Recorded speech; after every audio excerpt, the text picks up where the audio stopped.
Nós vamos hoje falar um pouco sobre a glândula timo, né? E vamos caminhar na direção dela. Se você tiver num corredor lotado de gente passando da universidade e alguém fizer assim, ó, ei, fez, opa, ei, faça um movimento corporal, como que você responde para essa pessoa se é com ele, com você que essa pessoa está tentando falar. Experimentem. Ei, você põe o dedo aonde? Você faz assim, né? Eu? Tá falando comigo? O corpo fala, né? Eu não faço eu. O corpo já aponta pro timo, né? Então, a glândula timo, ela é aonde está o eu, né? O eu mais profundo da personalidade. A glândula timo, é uma glândula que ela fica entre o coração e os pulmões. Ela fica ali em suspenso, né? Então, no meio do peito, bem atrás do osso, onde a gente toca quando diz eu, que foi isso que nós fizemos, fica uma pequena glândula chamada timo, né? Seu nome em grego é timos, significa energia vital. Apesar deste significado tão fundamental, o timo continua sendo um ilustre desconhecido. Ele cresce quando estamos contentes, ele amplia. Encolhe pela metade quando estressamos e mais ainda quando adoecemos. Essa característica iludiu durante muito tempo a medicina, que só conhecia através de autópsias e sempre o encontrava encolhidinho, achando que ele sumia. Supunha-se que atrofiava e parava de trabalhar na adolescência. Tanto que durante décadas os médicos americanos bombardeavam timos adultos, olha que horror, hein? Perfeitamente saudáveis, com mega doses de raio-x, achando que seu tamanho anormal poderia causar problema. Mais tarde, a ciência demonstrou que mesmo encolhendo após a infância, continua totalmente ativo. É um dos pilares do sistema imunológico, ao encontro do corpo com a psique.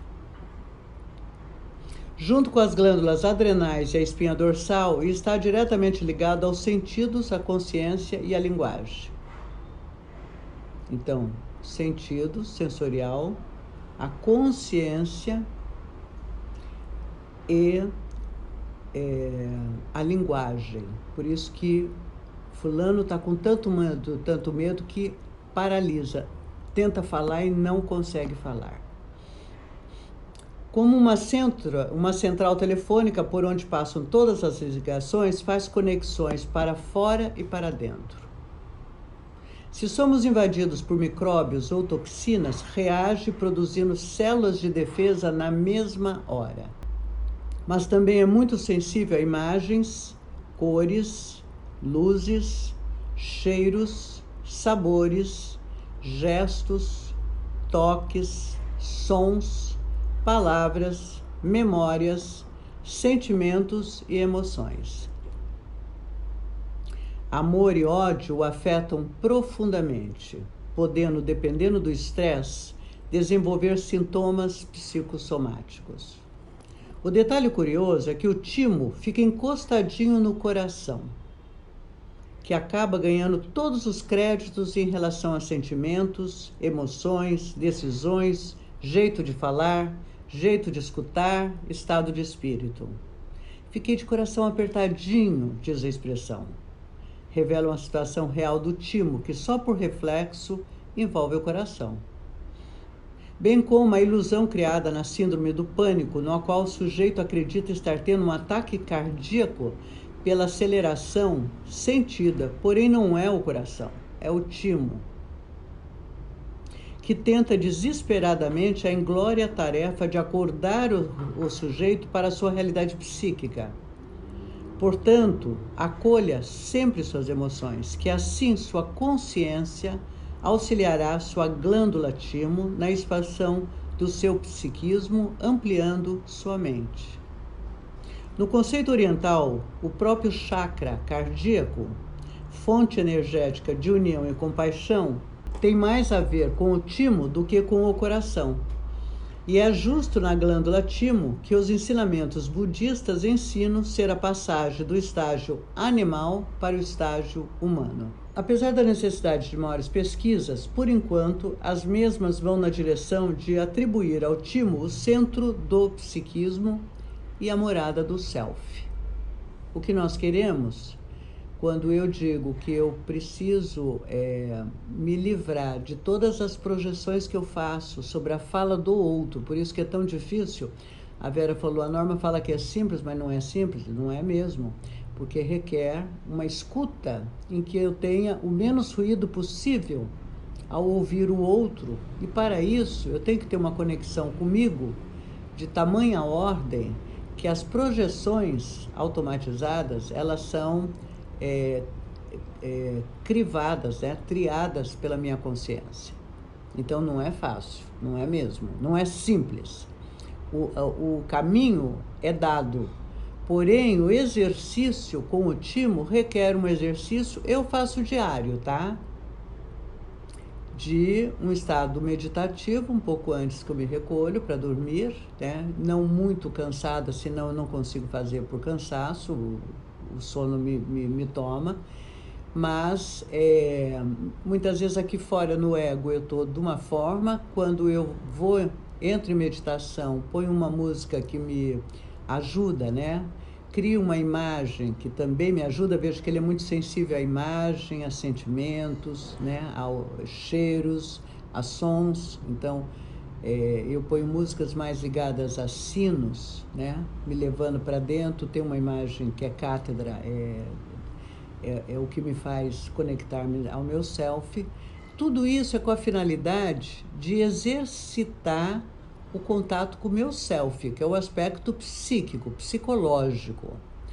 Mas nós sabemos que no timo há uma lingueta, como você tem no esôfago, entre o esôfago e a traqueia, tem uma lingueta chamada epiglote, que se eu vou, por isso que muitas vezes a gente ao comer se afoga, porque se eu vou inspirar e vai passar ar pela traqueia, se eu estou comendo, ao engolir algo junto com a respiração, eu posso me engasgar. Então, a traqueia fecha para a comida passar no esôfago. Veja que essas questões, quando eu falo das várias escolas, eu me dediquei muito tempo à corporal e aprendi muito com a corporal. Então, como teoria, ela é uma teoria curtinha, pequenininha, mas a aprendizagem do corpo, dos detalhes do corpo, esses movimentos, eu devo muito à corporal. Então, à medida que vocês vão vivendo situações, que vocês vão ansiando por mais teoria, expandam o máximo que vocês puderem para serem a terapeuta dentro de você que você ir ao encontro de uma singularidade própria. Então, apesar da necessidade de maiores pesquisas, porque vocês estão sabendo que é pouco pesquisado ainda, é pouco conhecido o que é o timo, foi tratado como se fosse um apêndice, algo que era descartável, o corpo não precisava, imagina. E agora nós estamos vendo a importância do timo, né?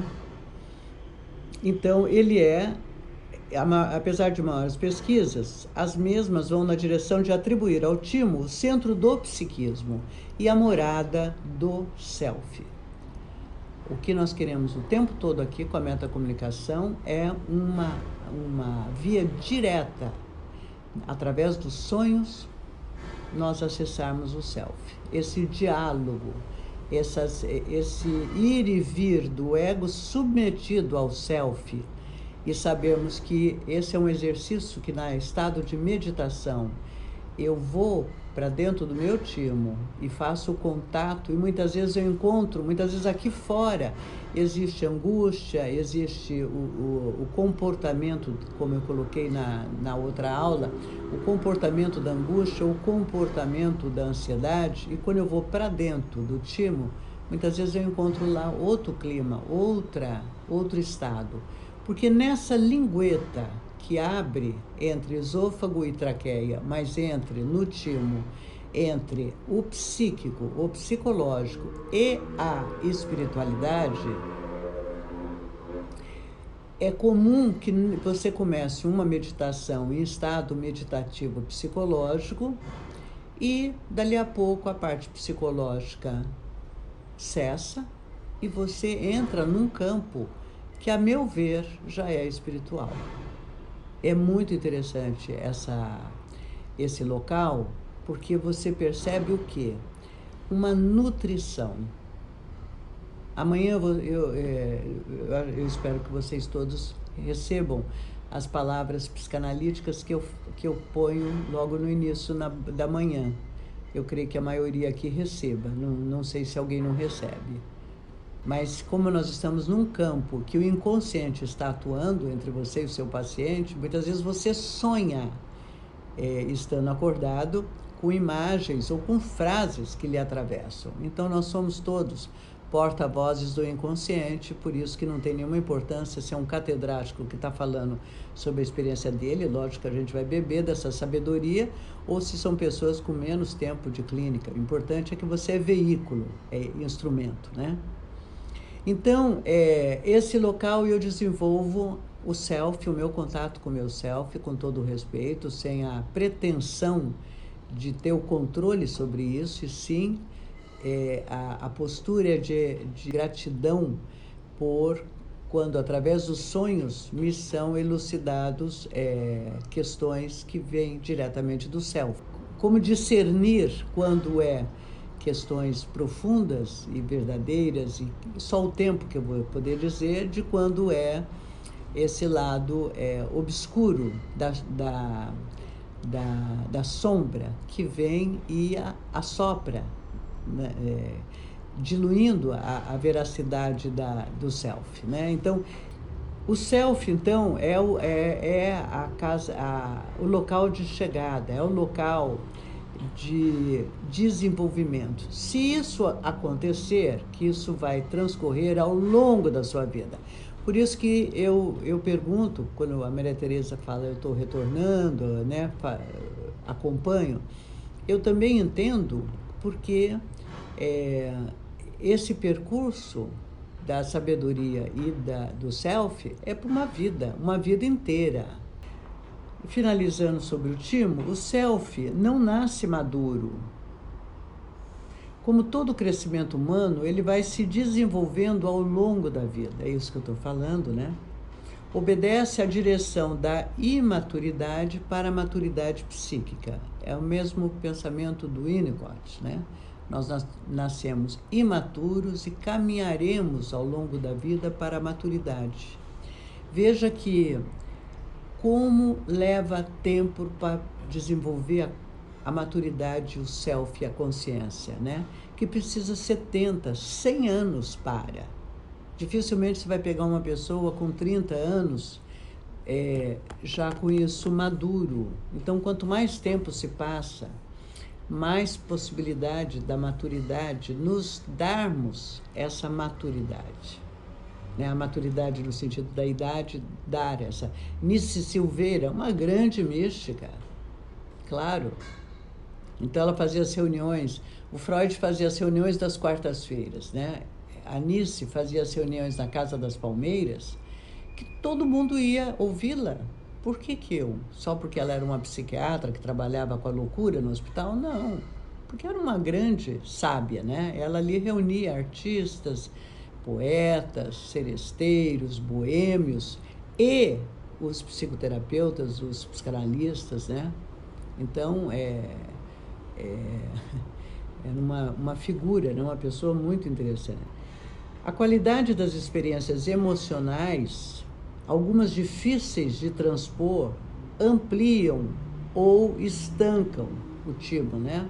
Ampliam ou estancam o desenvolvimento do self e afetam diretamente a energia vital da glândula timo. Né? Você vê pessoas que estão passando por grande sofrimento, que você vai perceber um enrolar dos ombros. A pessoa fica nessa posição. Aqui, o diafragma, você vai ver aquele colapsada.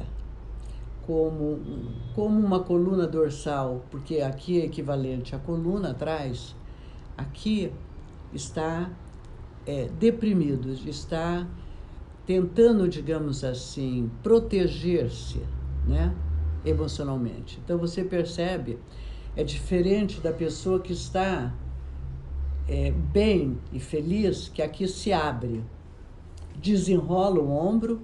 Inclusive as pessoas que tendem a ficar com a coluna descendo, não peça para esticar as costas, pede para esticar o diafragma. Fala, põe o diafragma para cima.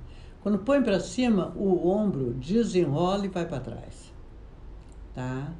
Então, e lógico, se aqui está obstruído, se está assim, é evidente que eu não vou respirar no baixo ventre, ali próximo ao assoalho pélvico, eu não vou respirar, porque não está passando aqui. Como é que vai respirar aqui?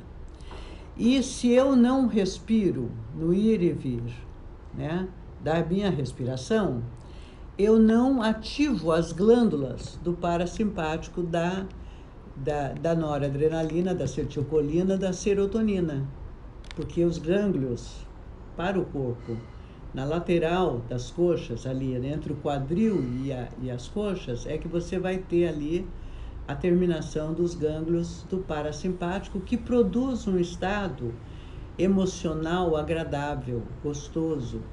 Então veja como o corpo todo fica comprometido a partir do timo. Se o fluxo ele está pulsando e está expandido, e se ele está contraído. Nós sabemos o medo, por exemplo, que a primeira coisa que eu faço no medo é apertar. Pode fazer o movimento aí sentadas, vocês vão ver, que você vai ver que imediatamente você contrai o assoalho pélvico, que é o ânus e todo o assoalho ali, entre o ânus até o genital, é toda a área genital, na realidade. Ali está o medo, por isso que a gente popularmente diz, fulano não tem fundilhos para. Fulano vai fazer tal coisa? Não tem fundilhos para isso. A sabedoria popular nos leva a perceber na parte corporal, como eu falei, quem? Eu e aponto para o timo. E o medo, a mesma coisa, eu retenho imediatamente todo o assoalho pélvico, porque eu vou imediatamente parar de respirar, porque lá atrás, no cérebro reptilíneo, se algum bicho enorme se aproximasse, o predador, para me atacar, ele vai me identificar imediatamente, porque eu respiro. Tudo que respira está vivo. Então, se eu travo o assoalho pélvico e paro de respirar, eu tenho mais chance, né? Nós sabemos que o pulmão, ele obedece ao sistema nervoso central, autônomo e vegetativo. O sistema nervoso é dividido em sistema nervoso central e sistema nervoso periférico. O sistema nervoso periférico, por sua vez, divide-se em sistema voluntário e sistema autônomo ou involuntário.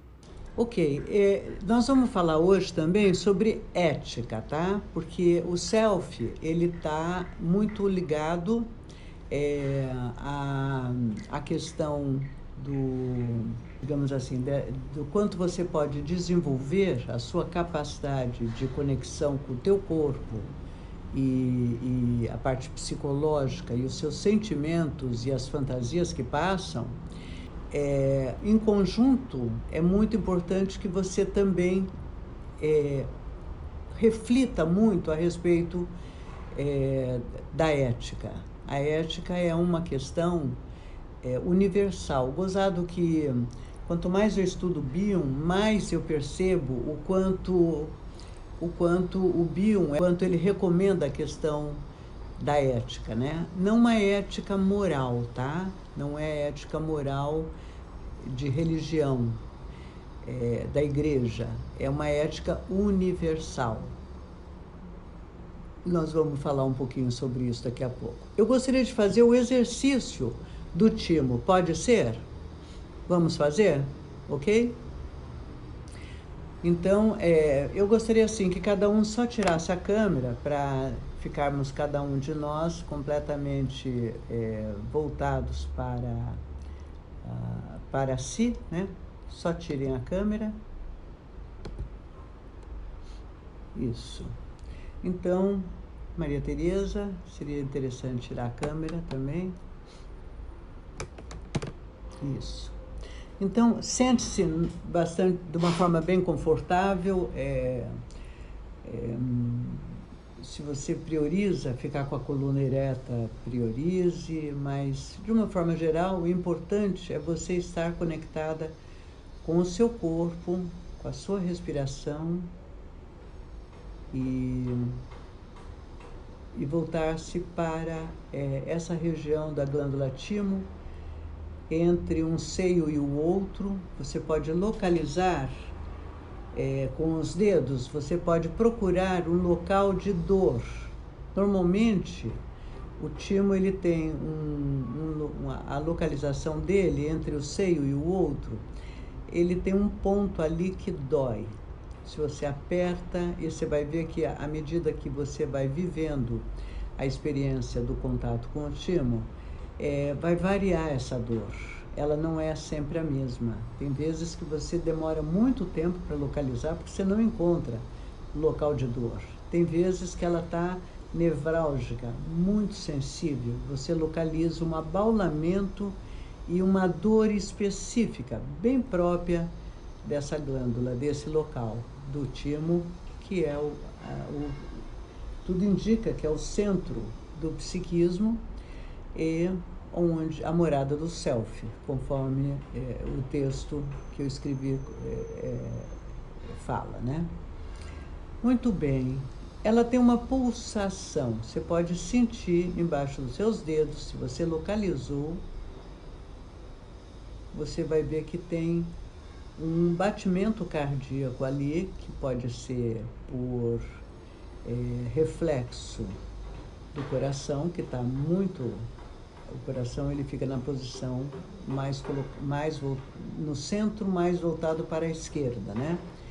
Então, como o timo é acoplado praticamente, está em seguida, está ao lado, é natural que você perceba uma pulsação, né? Então, se você localizou, ótimo, pode tirar os dedos daí e ficar voltando para a sua respiração e sempre voltando para o timo, que vai ser, a partir daqui, desse momento, o local como um relógio, do ponteiro do relógio, que vai te trazer de volta, toda vez que a sua mente, por ela ser volátil,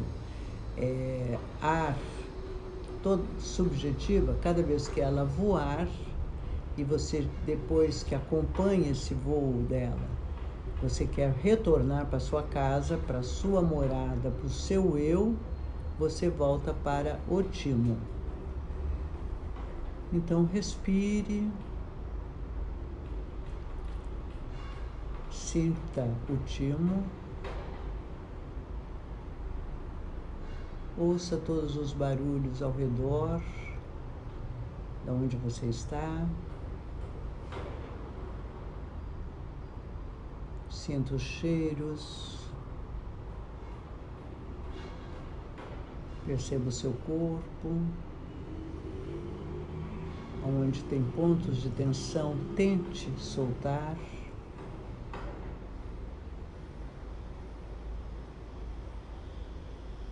Tente respirar no baixo ventre, quase naquele ir e vir do assoalho pélvico. E sempre retome ao timo. Essa é a porta de entrada da sua casa, da sua morada, do local que você quer desenvolver.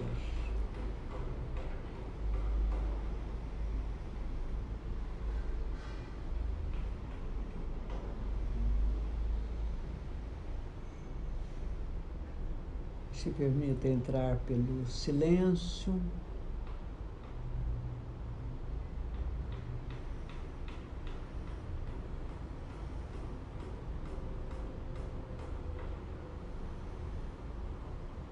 Se você percebe algum pensamento, acompanhe ele, vá até onde ele está e em seguida retome o seu timo. Respire no seu timo.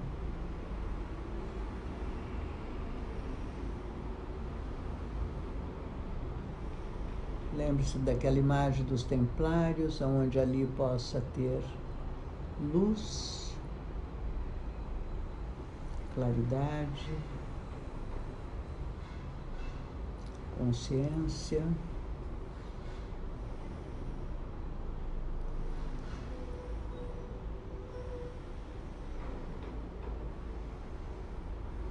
Muitas vezes vem uma aceleração, como se a alma ficasse contente, alegre, por você estar parando o que você está fazendo para fazer o contato consigo mesmo.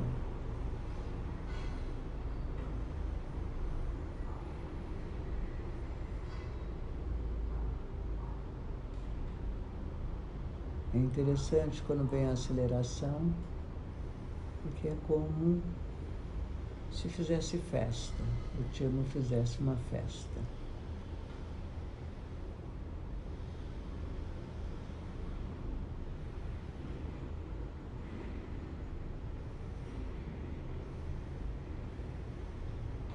Os pensamentos vêm e vão e você os acompanha e volta sempre para o seu timo.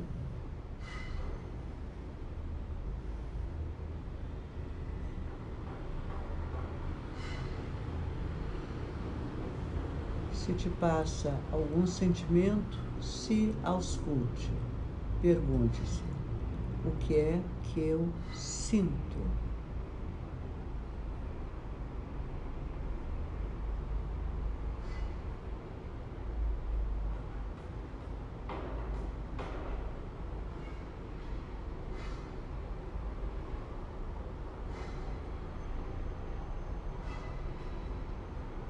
Se você quer ligar a imagem de pensamento que está te atravessando, se pergunte: essa imagem, o que é que eu sinto?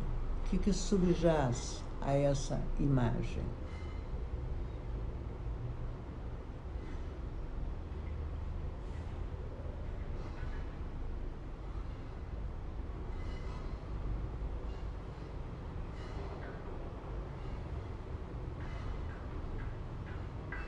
Se te emociona, faça o contato com a sua emoção.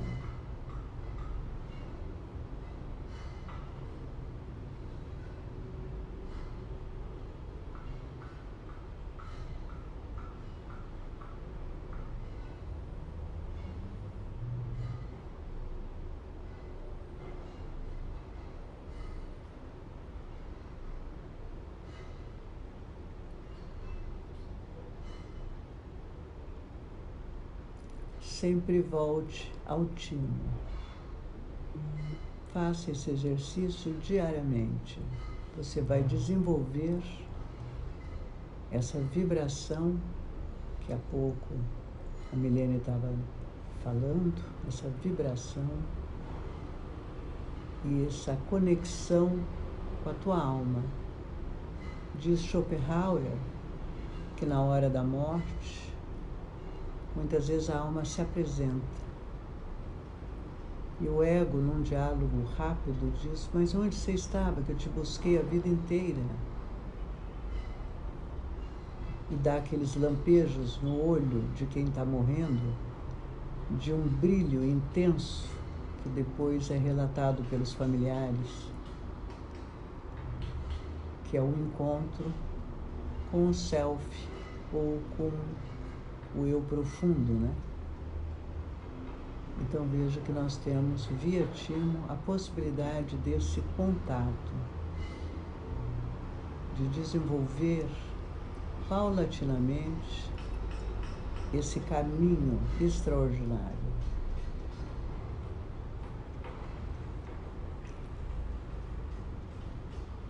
E vamos então retornando. Então, esse é o veículo, é o instrumento que nós nascemos e é através dele que nós partiremos. Então, essa é a sua morada, né? A morada do self, a morada da consciência. O corpo, ele é fundamental você ficar antenada como ele está, como você tem tratado essa cátedra que envolve a tua luz, né? A tua consciência. Ok? Muito bem, nós vamos parar hoje aqui, ok? Até a semana que vem. Um beijo grande. Como sempre, eu coloco o podcast só em cima da parte teórica, né? Enfim, ok? Beijo.